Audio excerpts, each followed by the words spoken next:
Sometimes hope lives in the most unexpected places.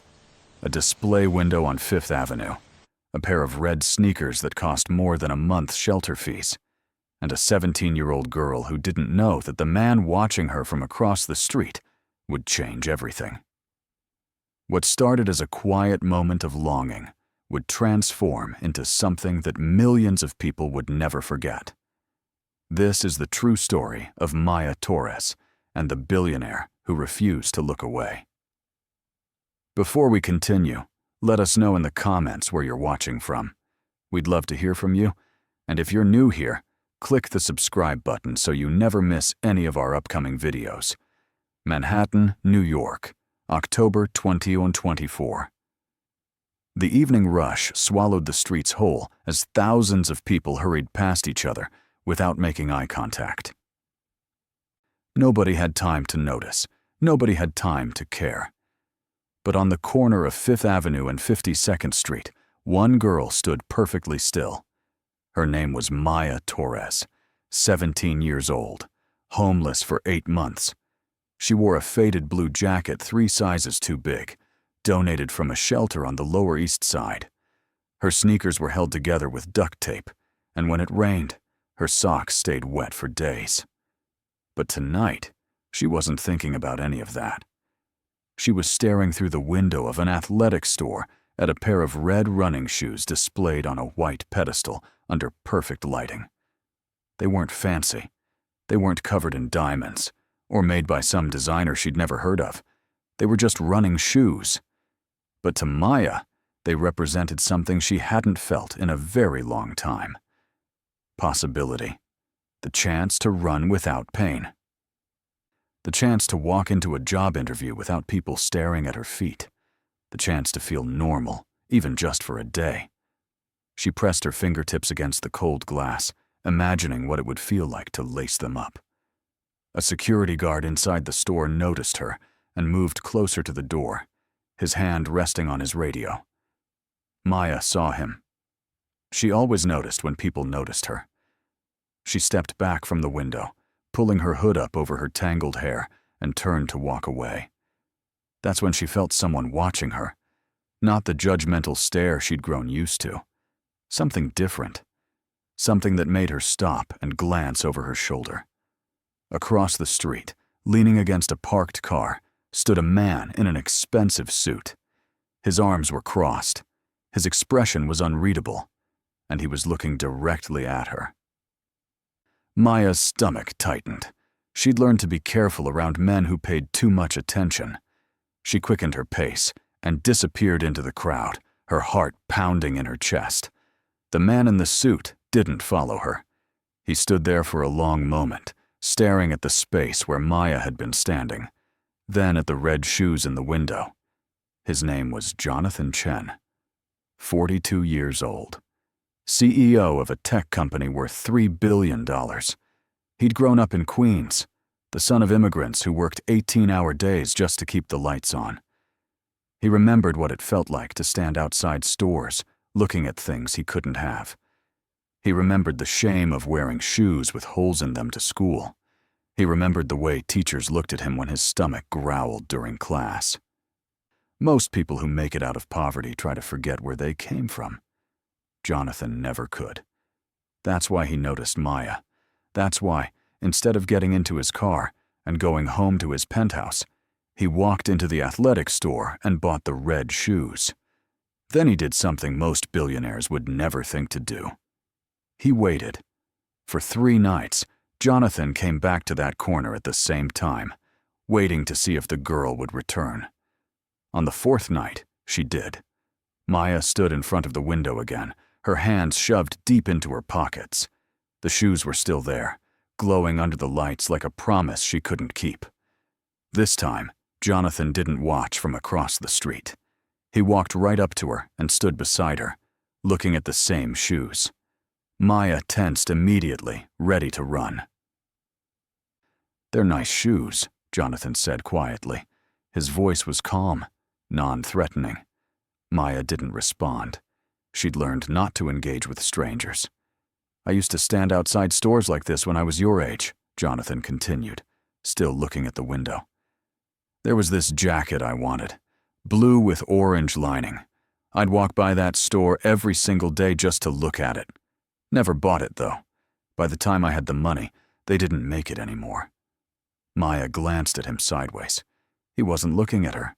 He was just talking, like they were two people having a normal conversation. "Do they fit?" Jonathan asked, nodding toward the shoes. Maya's throat tightened. "I don't know. I've never tried them on." Jonathan nodded slowly, like this made perfect sense. Then he reached into his jacket and pulled out a shopping bag.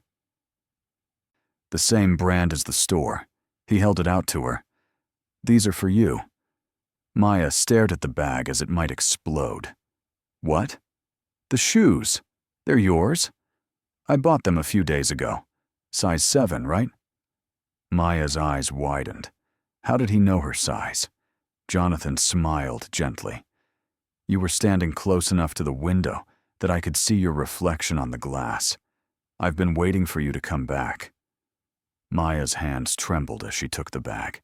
She looked inside and saw the red shoes, still in their box, wrapped in tissue paper. Her vision blurred. "Why?" she whispered. Jonathan finally looked at her, really looked at her, not with pity, not with judgment, with recognition. "Because I know what it's like to want something so badly it hurts, and I know what it's like when nobody sees you." Maya's chest heaved. She tried to speak but couldn't form words. Tears streamed down her face as she clutched the bag to her chest like it was the most valuable thing in the world. Jonathan reached into his pocket and pulled out a business card. "There's a youth shelter on West 38th Street. They have job training programs, GED classes, and housing assistance. My company partners with them. If you go there and show them this card, they'll help you. No questions asked, no judgment." He placed the card on top of the shoebox. "You don't have to keep living like this, Maya." She looked up sharply. "How do you know my name?" Jonathan smiled. "You told the security guard inside the store last week when he asked you to leave. I heard you through the door." Maya didn't know what to say. She didn't know how to process what was happening. Jonathan turned to leave, then paused. "One more thing. When you get back on your feet and you're ready to help someone else the way I helped you tonight, do it. Pass it forward. That's how we change the world. One pair of shoes at a time." Then he walked away, disappearing into the crowd before Maya could even thank him.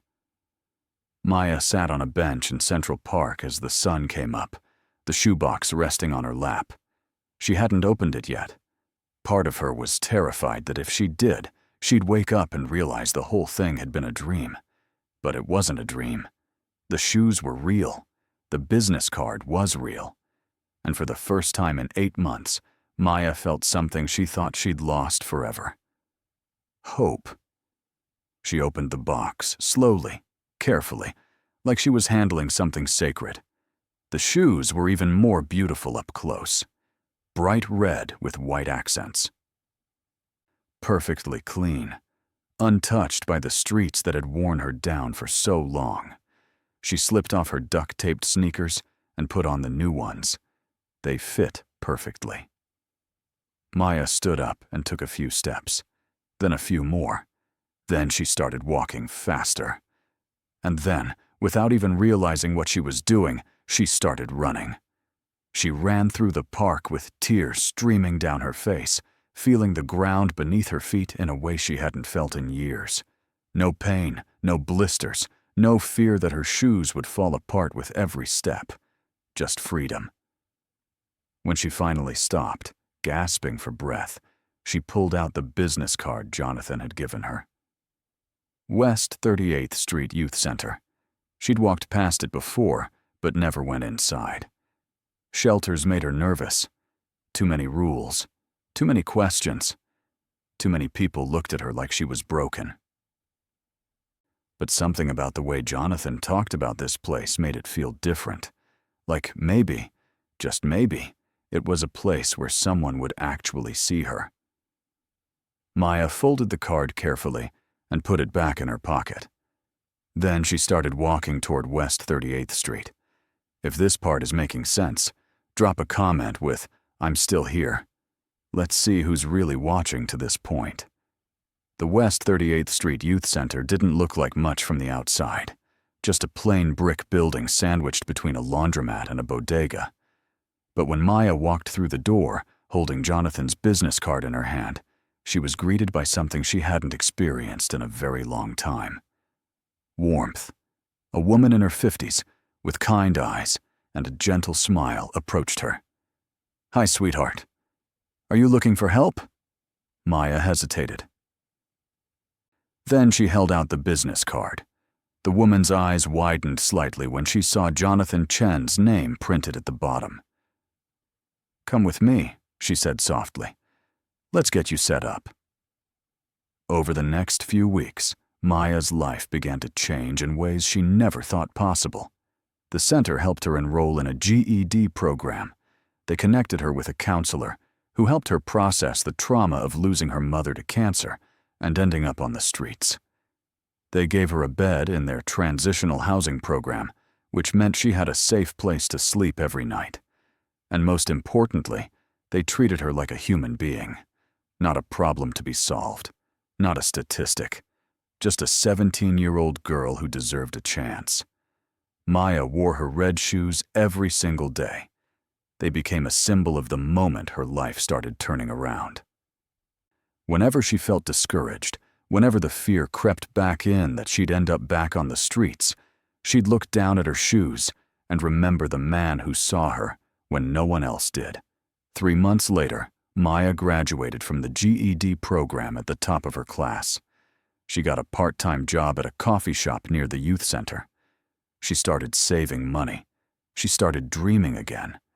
And she started thinking about what Jonathan had told her that night on Fifth Avenue. Pass it forward. That's how we change the world.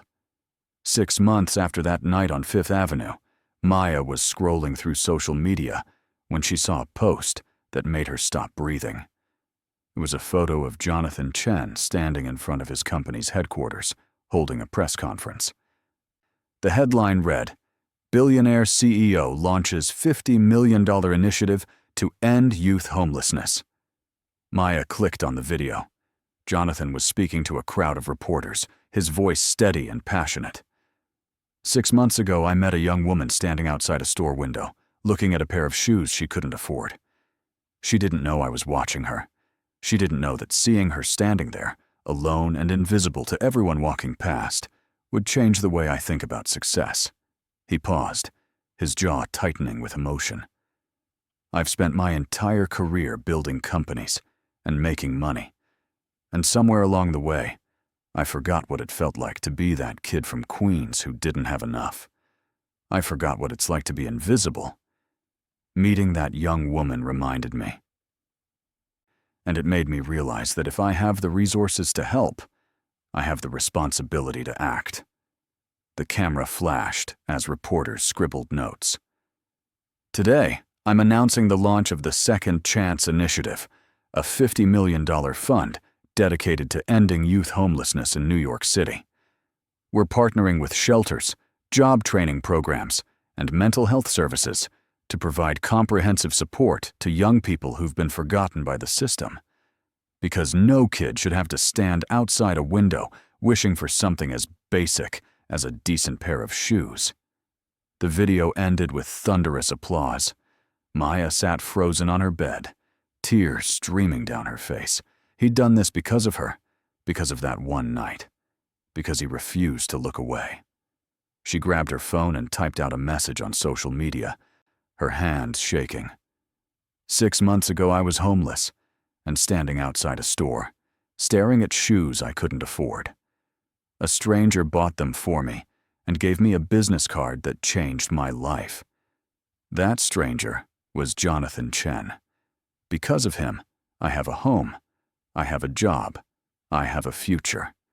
And now, because of that one act of kindness, $50 million is going to help kids just like me. If you're reading this, Mr. Chen, thank you. You saw me when I was invisible, And you gave me more than shoes. You gave me hope." She posted it with a photo of herself wearing the red shoes, standing in front of the youth center. Within hours, the post went viral. News outlets picked up the story. People shared it millions of times. Strangers from around the world sent messages of support and shared their own stories of homelessness and survival. And Jonathan Chen, sitting in his office late that night, read Maya's message and cried. A year after that night on Fifth Avenue, Maya stood on a stage in front of 300 people at a fundraising gala for the Second Chance Initiative. She wore a simple black dress and her red shoes, now worn and faded from a year of constant wear. But she refused to replace them. Jonathan had invited her to speak at the event, and though she was terrified, she knew she had to do it. She owed it to every kid still standing outside store windows, wishing for something better. "A year ago, I didn't think I'd make it to 18, Maya began, her voice shaking slightly. "I was sleeping in subway stations and eating out of trash cans. I'd given up on the idea that anyone cared whether I lived or died. And then one night, a stranger bought me a pair of shoes. Just shoes. Nothing fancy. Nothing expensive by his standards. But to me, they were everything." She looked out into the crowd and found Jonathan sitting in the front row, his eyes glistening with tears. "Those shoes reminded me that I was still human, that I still mattered, that I was still worth seeing. And because one person took the time to see me, I'm standing here today. I have a home, I'm enrolled in community college, and I volunteer at the same youth center that saved my life, helping other kids who feel invisible." Maya's voice grew stronger. "This initiative has helped over 2,000 young people get off the streets in the past year. 2,000 kids who now have a chance. And it all started because one man refused to look away. Because he remembered what it felt like to be invisible. And because he chose compassion over indifference." The room erupted in applause. People stood, wiping tears from their eyes. Jonathan walked onto the stage and wrapped Maya in a hug. "I'm so proud of you," he whispered. Maya pulled back and smiled. "I'm passing it forward, just like you told me to." Maya's story isn't just about a pair of shoes. It's about what happens when one person decides to pay attention, to see someone who's been rendered invisible by society, to act with compassion instead of walking past like everyone else. Think about how many people walked past Maya that night. Hundreds, maybe thousands. All of them with the resources to help. All of them with the ability to make a difference, but only one stopped. Only one saw her. Only one asked himself, what if that were me? Jonathan Chen didn't have to buy those shoes. He didn't have to wait on that corner for 4 nights. He didn't have to start a $50 million initiative. He could have looked away like everyone else. But he didn't. And because of that choice, Maya's life was saved. And because of Maya's story going viral, thousands of other young people got help too. That's the power of one act of kindness. It doesn't just change one life. It creates a ripple effect that spreads farther than we can imagine. How many Mayas are in your city right now? How many young people are standing outside windows, wishing for something they think they'll never have? How many of them are one act of kindness away from getting their life back? You don't have to be a billionaire to make a difference. You don't have to start a $1 million initiative. Sometimes all it takes is seeing someone. Really seeing them, acknowledging their humanity, offering them hope. Maya still wears those red shoes. They're falling apart now, barely held together, but she refuses to throw them away. They remind her of the night a stranger looked at her and saw potential instead of a problem. They remind her that she matters. And every time she looks down at them, she's reminded of what Jonathan told her that night. Pass it forward. That's how we change the world. One pair of shoes at a time. So here's what I want to ask you. If you saw someone like Maya standing outside a store window, staring at something they couldn't afford, what would you do? Would you walk past like everyone else? Or would you stop? Would you see them? Have you ever been in a situation where a stranger's kindness changed your life? Or have you ever helped someone and watched it transform their entire trajectory? Drop a comment below and share your story. Let's create a space where compassion is celebrated and where people are inspired to act. If this story moved you, hit that like button and share it with someone who needs to hear it today. Because you never know who might be one act of kindness away from finding hope again. And don't forget to subscribe for more stories that remind us why humanity is worth believing in. Until next time, remember this. You have the power to change someone's life. The question is, will you use it?